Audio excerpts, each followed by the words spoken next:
Massachusetts just sold 3,769 single-family homes in September and pushed the statewide median to somewhere between $625,000 and $654,500. Behind those closings, a bolder idea is back on the table: a luxury transfer fee meant to fund the 220,000 homes estimates say the Commonwealth needs by the end of the decade. Start with where we are. September 2025. The statewide market didn't stall, it shifted. Closed sales rose 4.8% for single-family homes and 6.4% for condos. The typical buyer met higher prices, not lower ones. Depending on the tracker, the median single-family sale in Massachusetts came in at either $625,000 or $654,500 in September, a gain in the 4 to 5% range year over year. Condos in September clocked a median around $525,000, up about 1% from September 2024. Zoom back 1 month for context. In August, single-family medians reached $680,000, a 4.6% jump from the prior year, while condo medians slid to $540,000, down 3.1% year over year. New single-family listings in August inched up 1.3%, even as overall single-family inventory, the total number of homes for sale, fell 3.3%. Condos moved differently. New listings rose 2.9%, and condo inventory grew 0.9%. Closed sales dipped that month, down 4.6% for single-family and 0.5% for condos. That was late summer. By September, closings rebounded. The year-to-date picture adds weight. From January through September 2016, Massachusetts recorded 31,980 single-family sales, up 3% from the same stretch in 2024. Over those 9 months, the median single-family sale price rose 3% to $640,000. In short, more buyers stepped in, and they paid more to do it. This was not a free-for-all. Sellers who found what professionals call Goldilocks pricing, neither too hot nor too cold, found the most buyers. New listings in September increased 7.5% for single-family and 13.3% for condos, compared to a year earlier. Even so, supply pressures didn't vanish. Single-family inventory in September was still 4.2% lower than September 2024, even as condo inventory grew 5.1%. Rates tugged at behavior too. A recent mortgage rate cut helped tap the brakes just enough to make the market feel more deliberate. Then, after remarks that a December rate cut may not materialize, mortgage rates jumped. Those cross-currents shaped deals that closed in August and September and will ripple into the fall. But the story of Massachusetts housing is bigger than a pair of months. It's hundreds of towns, many of them still inching higher. Over the 12 months ending in September 2025, Norwell's typical home value reached $1,277,653, up $53,660, a 5.5% climb. Egremont hit $805,000, up $51,686, a 6.9% surge. Weston's typical value rose to $2,220,602, adding $48,044, a 2.2% increase. Wellesley reached $1,969,343, up $42,206, a 2.2% gain. Wenham climbed to $42,132, up $46,683, a 4.7% rise, and Manchester landed at $1,280.19, $880.47, a 3.8% increase. The middle tier moved too. Newton's typical value reached $1,499,949, up $34,506, a 2.4% change over 12 months. Concord hit $1,439,337, up $34,801, a 2.5% lift. Lexington climbed to $1,561,212, up $26,790, a 1.7% bump.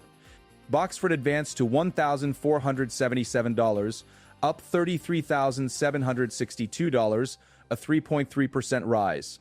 Dover edged to $746,599, up $35,329, 2.1% higher. Lincoln increased to $1,518,768, up $36,647, a 2.5% gain.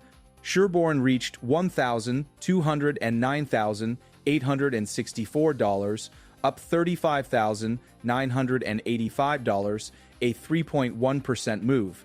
Coastal South Shore markets marched upward. Situate clocked $976,398, up $20,586, a 2.2% gain. Duxbury stood at $1,078, $765, up $24,087, a 2.3% lift. Marshfield settled at $774,194, up $19,792, a 2.6% rise. Gloucester reached $759,274, up $30,224, a 4.1% jump. On the North Shore, Manchester's climb echoed Wenham's, while Topsfield hit $961,242, up $19,580, a 2.1% increase, and Danvers reached $721,646, up $17,993, a 2.6% move. Smaller western towns ran hot. Adams's typical value reached $263,580, up $20,736, a striking 8.5% leap. West Stockbridge came in at $670,106, up $20,213, a 3.1% gain. Stockbridge rose to $738,102, up $26,652, a 3.7% increase. Monterey registered $729,616, up $28,985, a 4.1% rise. Mount Washington stood at $621,035, up $30,308, a 5.1% gain. In the Springfield Metro, Longmeadow reached $522,062, up $20,563, a 4.1% increase, and East Hampton settled at $422,674, up $18,765, a 4.6% rise.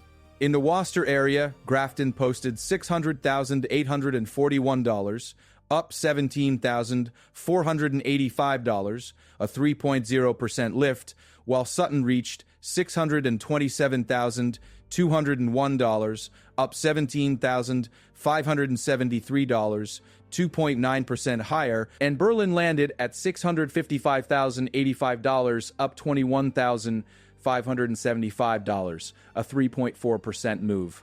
On the North Shore, Andover hit $980,274, up $22,976, a 2.4% gain, while Newbury stood at $925,253, up $22,306, a 2.5% increase.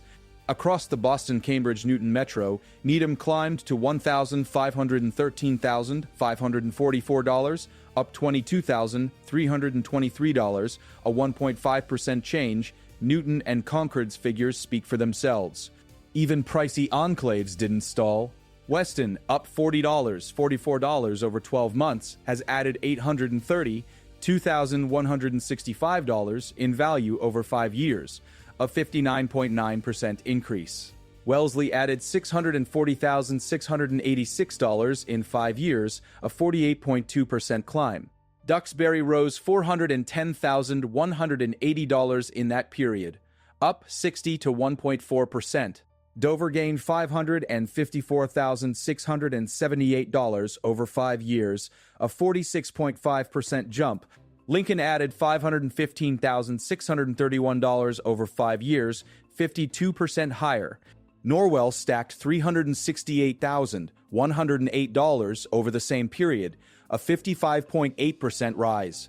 Compare that to the United States overall. In September, the typical national home value sat at $364,891, exactly flat compared to a year before. When you stitch those town-by-town moves into a statewide fabric, a causal chain begins to show. Massachusetts still faces a housing shortage. That's visible in September's 4.2% year-over-year decline in single-family inventory. It's there in August, when single-family supply also fell 3.3%. Even with a September uptick in new listings, 7.5% more single-family homes and 13.3% more condos listed than a year earlier, buyers still found fewer single-family choices than last year at the same time. Supply isn't just a monthly number. It's how fast the Commonwealth can build. By one analysis, Massachusetts needs to add 220,000 homes by the end of the decade. More than 90,000 have been completed or entered development since the current administration took office. But in 2014, an analysis ranked Massachusetts as the sixth lowest state for per capita building permits. That ranking underscores what buyers and renters feel. The pipeline is too thin. On the Cape and Islands, a specific strain is visible. A 2024 law expanded the seasonal communities designation for towns with high concentrations of second homes.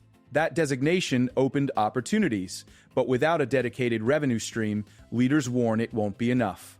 On Martha's Vineyard, island planners estimate a need for 740 additional year-round units just to meet existing needs across 6 towns. They also point to more than 2,700 naturally occurring year-round units at risk of being lost to the luxury market. Those are granular numbers with outsized consequences for teachers, nurses, police officers, and small businesses that need year-round staff. Funding is the fulcrum. Cities and towns are watching federal money fade. Leaders describe the loss of hundreds of millions of dollars in federal revenue and shrinking inflows from new development linkage fees. That is the backdrop for a revived push to authorize local auction transfer fees on high-end real estate. The proposed legislation, Senate 1930-7 and House 3056, would allow cities and towns to define and levy a fee on transfers of luxury real estate. With the revenue dedicated to local affordable housing trust funds, communities could set their own thresholds. The proposal names $1,000, or a county's median single-family sale price, as the threshold floor above which a fee would be collected. Localities could choose to set a higher threshold. 19 cities and towns have already filed home rule petitions pressing for this authority. Together, their proposals could generate more than $200,000 per year for affordable housing at the local level. You can see where that revenue might go. Somerville and Cambridge, 2 cities that have tested nearly every lever available, are pressing for the transfer fee tool. Concord is in the mix. So are Martha's Vineyard and Nantucket. A separate bill, House 3193, would create a housing bank on Martha's Vineyard.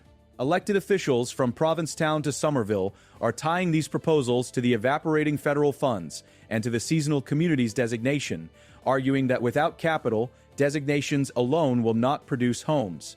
All of this policy talk connects back to the street-level market. Sellers are adapting.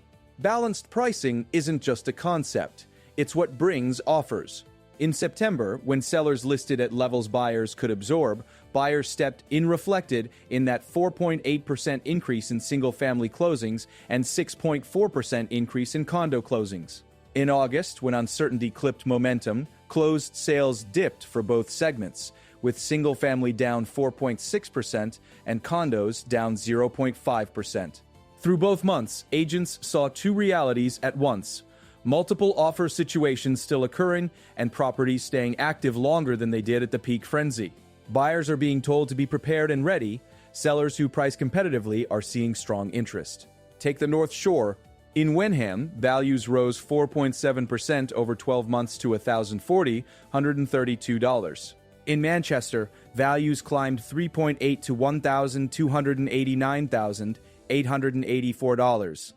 In Gloucester, the bump was 4.1%, landing at $759,274. Topsfield moved 2.1% to $961,000. $242, and Danvers lifted 2.6% to $721,646. West Newbury reached $942,399, up $19,854, a 2.2% rise over a year. Newbury added $220,306, a 2.5% lift to $925,253.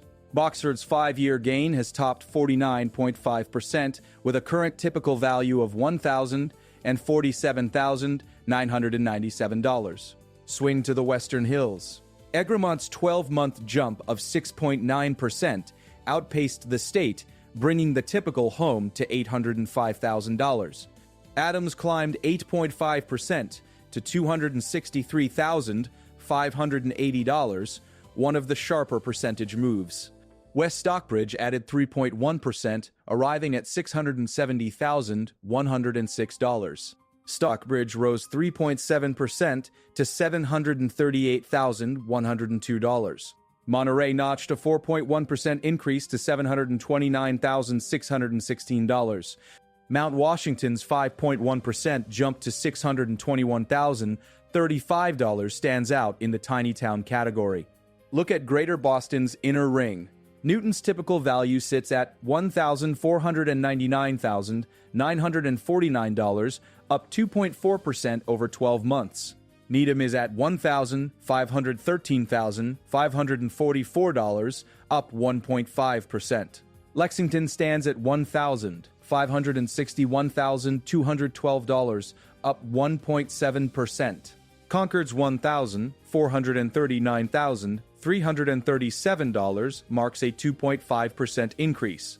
Weston and Wellesley, already into 7 digits, continue their march at 2.2% apiece over the last year to $2,220,602.36, $343 respectively. Over 5 years, Weston's $832,165 gain and Wellesley's $640,686 rise reveal what persistent demand looks like in numbers. The South Shore tells a similar tale. Norwell's 5.5% 12-month surge added $53,660, pushing the typical value to $1,027,653. Situate's 2.2% increase landed at $976,398. Duxbury's 2.3% move took it to $578,765. Marshfield's 2.6% bump reached $774,194. Cohasset saw a 2.1% increase to $390,509. Even in towns where annual percentages look modest, 5-year increases of 50 to 60% are common. Worcester County's edges keep heating up. Grafton rose 3.0% to $600K, $841. Sutton rose 2.9% to $627,201. Berlin gained 3.4% to $655,085. Methuen, on the Essex County/Merrimack Valley line, climbed 3.5% to $609,720.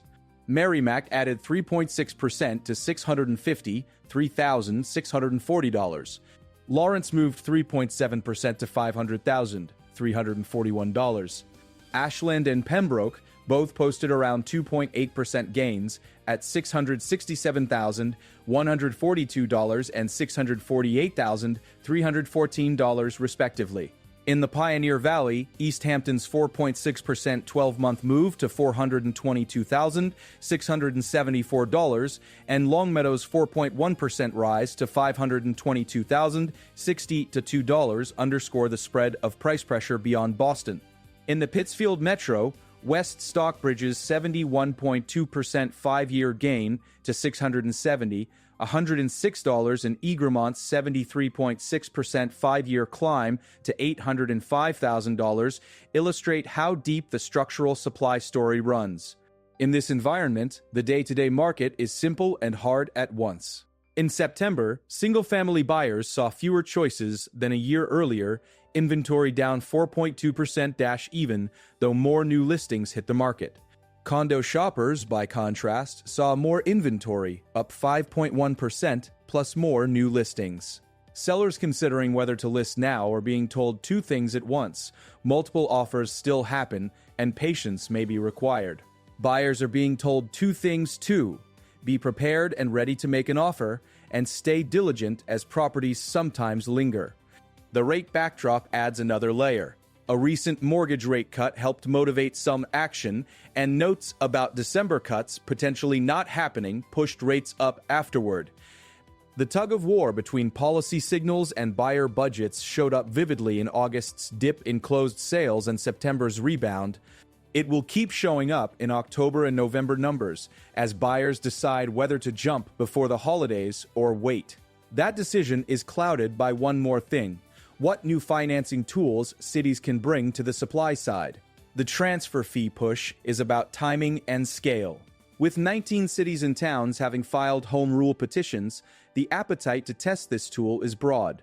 The proposed floor is specific: $1,000 or the applicable county's median single-family sale price, with local option to set it higher. The target is specific too: more than $200,000 a year in local revenue to buy, preserve, and build homes that the market isn't delivering on its own. On Martha's Vineyard, the numbers are painfully crisp. Add 740 year-round units just to meet current needs across 6 towns. Protect over 2,700 existing year-round homes at risk of turning into luxury housing. That's more than 3,400 addresses to either build or safeguard on one island. Falmouth's state representative filed House 3193 to establish a housing bank there. On the Cape, towns have swiftly adopted the seasonal communities designation to respond to second home concentrations. But leaders say that without a significant revenue source, the designation alone won't deliver enough units. Statewide, the pipeline struggles are real. More than 90,000 homes completed or in development since the current administration began is progress, but the end-of-decade target is 220,000. Being ranked 6th lowest for per capita building permits in 2020, 4 highlights the constraint. That constraint filters directly into the fall market. When the median single-family sale lands between $625,000 and $654,500 in September, up roughly 4 to 5% year-over-year, it reflects both demand that hasn't vanished and supply that hasn't caught up. Through this lens, the Goldilocks strategy is not just a slogan. Balanced pricing is what converts showings into offers. In September, that is what helped lift closed sales 4.8% for single-family and 6.4% for condos. In August, when the market felt shakier, closed sales fell 4.6% for single-family and 0.5% for condos. Sellers who price at or near where buyers can clear loans in a variable rate climate are winning. Buyers who come prepped and ready to act are still finding homes in a competitive arena. Look again at the micro patterns to see where this heads next. On the North Shore, 5-year value gains above 50% are common in towns like Newbury, Marshfield, and Duxbury.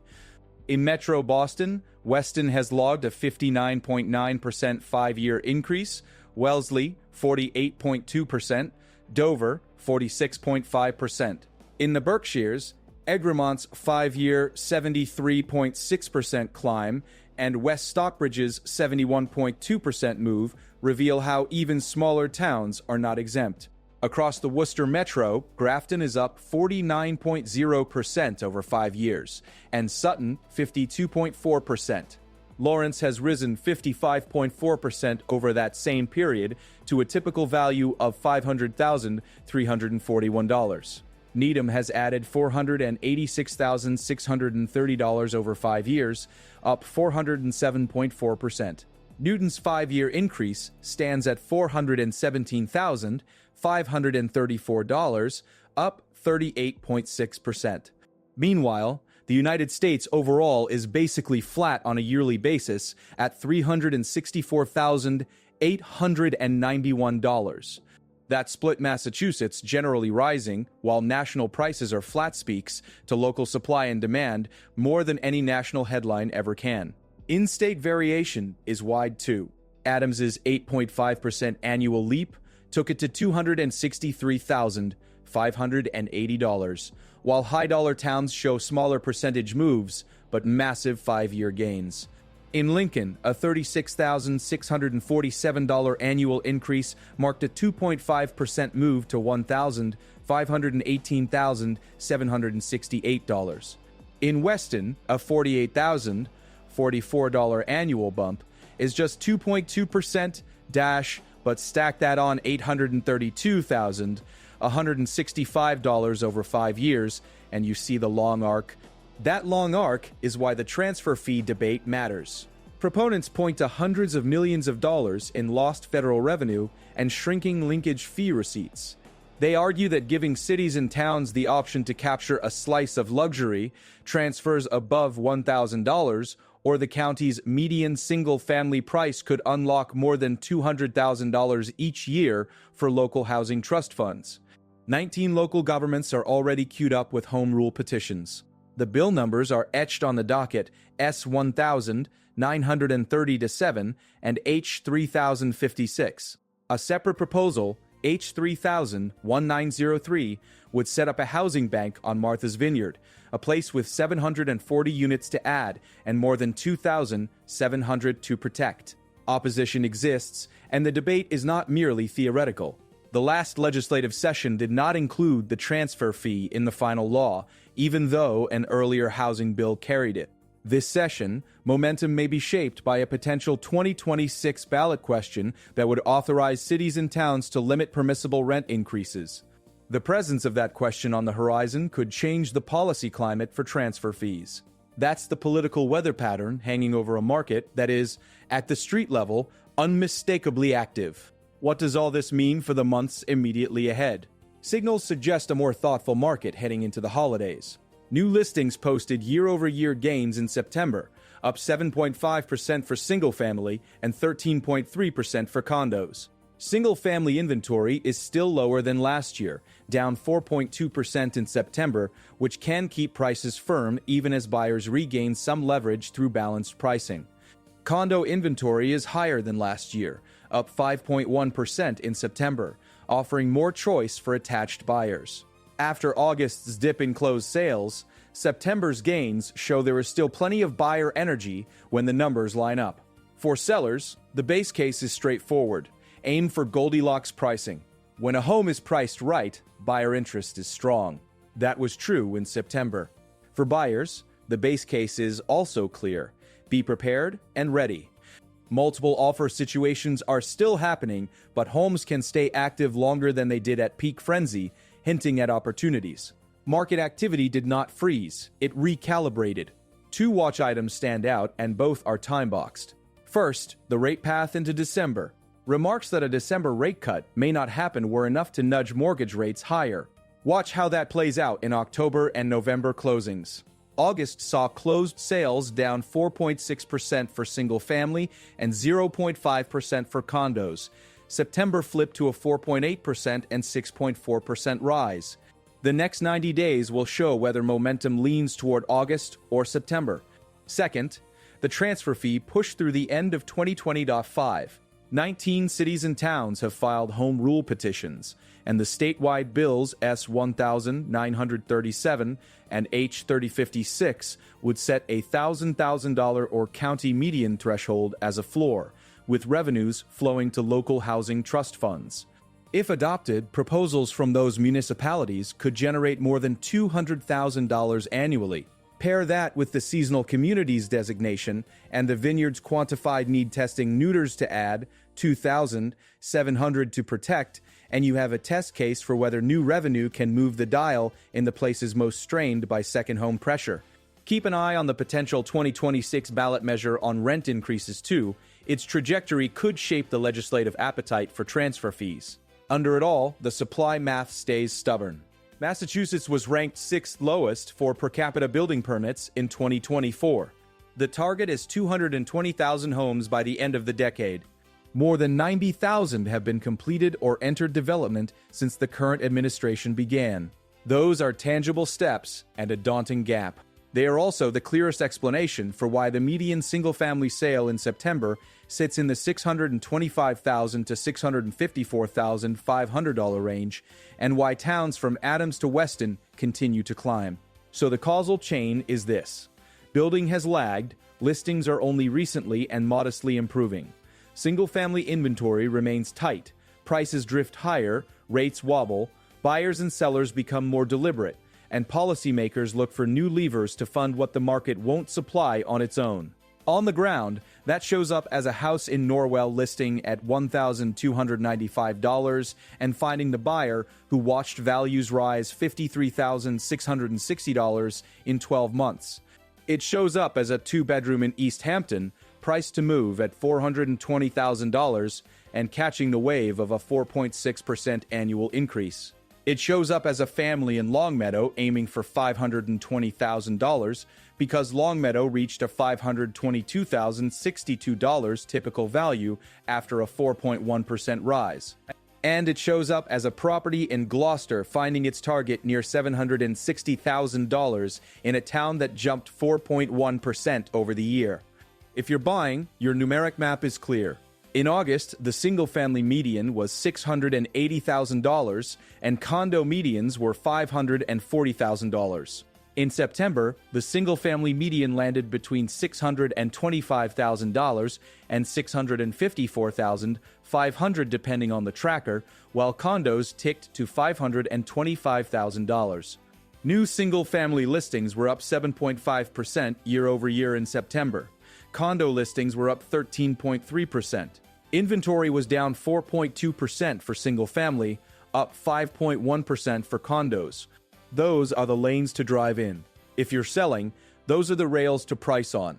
If you're leading a city, your numeric map is also clear. 19 home rule petitions are already filed. The proposed threshold floor is $1,000 or the county's median single-family sale price.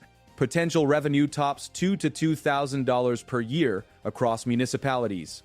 On Martha's Vineyard, it's 740 units to add and 2,700 to protect. Across Massachusetts, it's 220,000 homes by the end of the decade and a permit pipeline that ranked 6th lowest per capita in 2024. With more than 90,000 units completed or in development since the administration began, the question is no longer whether the market is moving, it's whether the Commonwealth can move it further and faster. All of which brings the frame back to the front door. September's 3.7, 769 single-family closings, an 8% increase from the 3,000. 489 in September 2024 say the market is still functioning. The year-to-date tally of 31,980 single-family sales, up 3%, says buyers are still finding deals. The statewide September median between $625,000 and $654,000, up in the 4 to 5% range, says those deals are still expensive. And the chorus from the field says this: price it right and it will move. Watch the rate path into December. Watch whether new listings keep rising year over year through the end of 2027.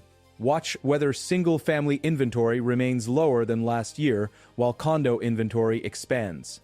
Watch the legislative docket for S1937, H356, and H3193, and the run-up to a possible 2026 ballot measure on rent increases.